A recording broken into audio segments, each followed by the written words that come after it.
So here we are. Like I've been introduced, I'm Fatima Khan.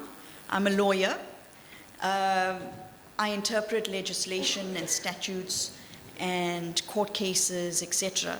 But my God, when I was given this topic, legislated revenue streams, the unpracticed for revenue-based growth, I had to scratch my head and think, what on earth was Emmanuel smoking when he wrote this?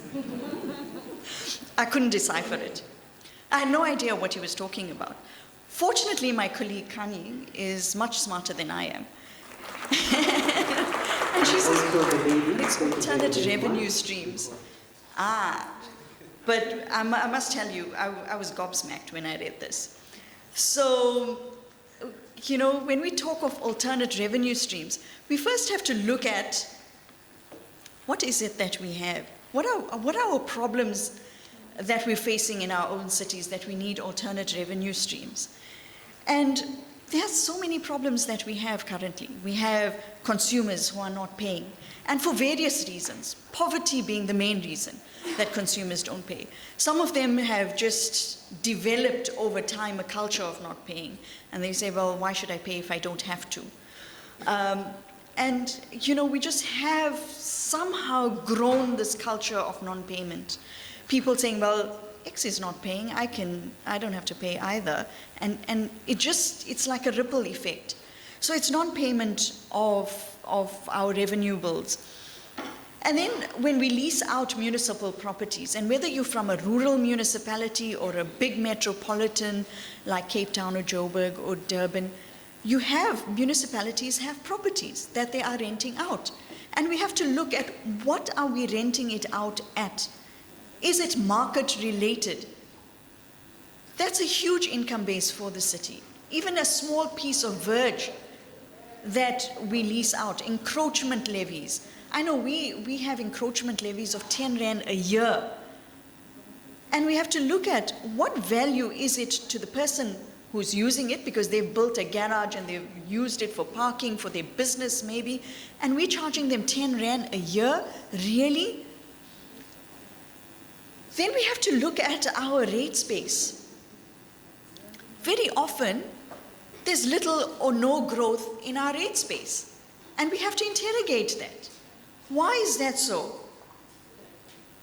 What are we doing to encourage growth in our rate space? Are we attracting businesses? Look at your policies. Are we attracting businesses to come in and grow that rate space?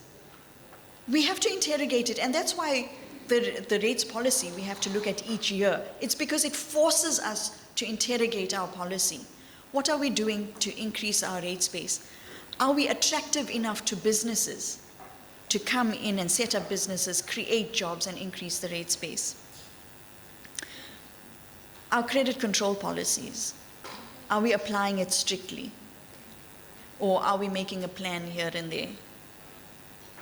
We all see, oh, you know, this person, let's make a plan. Okay, we'll give you another month and another month and another month. But what does it do to us as a municipality? You know? Illegal service connections.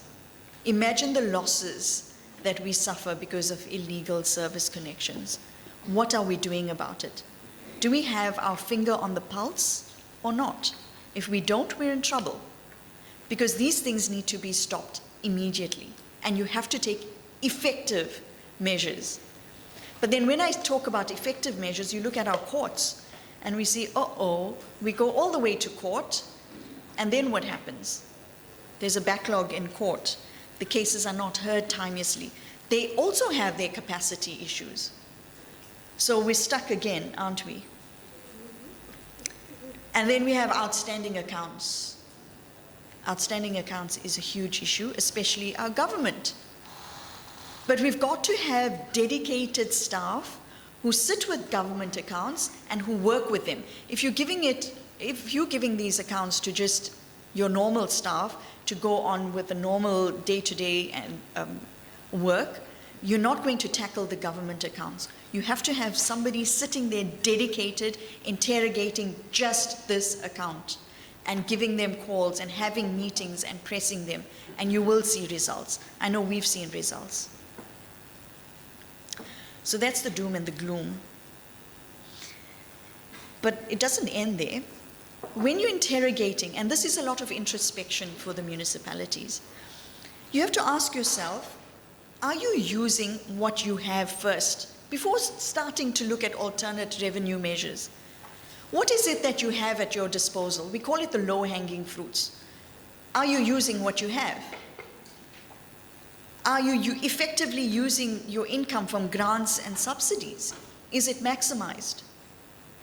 What about your equitable share? Are you using it effectively? Are you attracting new businesses? Are you creating that environment to increase the rates base? Look at your rates policy. Because remember, we're going to talk about alternate revenue streams. And when you talk about rates and levies, those are taxes. And if we talk about taxes and introducing new taxes, you must ask yourself, will this tax be sustainable? It has to be sustainable. If you're going to start something that you can't finish, then you're going to be the laughing stock and the municipalities are going to be on your back. Is it sustainable? Does it accurately reflect the costs of providing the service? You're going to introduce a new levy. You have to work it out. Does it accurately reflect the costs of the service? Then your basic principles of equity. You have to treat all people alike. You can't raise a tax for people in Namshlanga only and leave the rest out. It has to be equitable. And how will this affect the rest of the province or the rest of your city? Is it fair? It has to be fair. There has to be revenue stability. You can't raise something and then people are going to boycott it and then you have cash flow problems. So revenue stability, and it has to be easy to implement. Don't go and do something fancy where you can't implement. And I know it's very easy to have all these lofty ideas and then we can't go ahead and implement them. So I'm going to leave with just these thoughts. Kani is going to take over with a few of her unpracticed for revenue-based growth ideas, and I'll come back and chip in.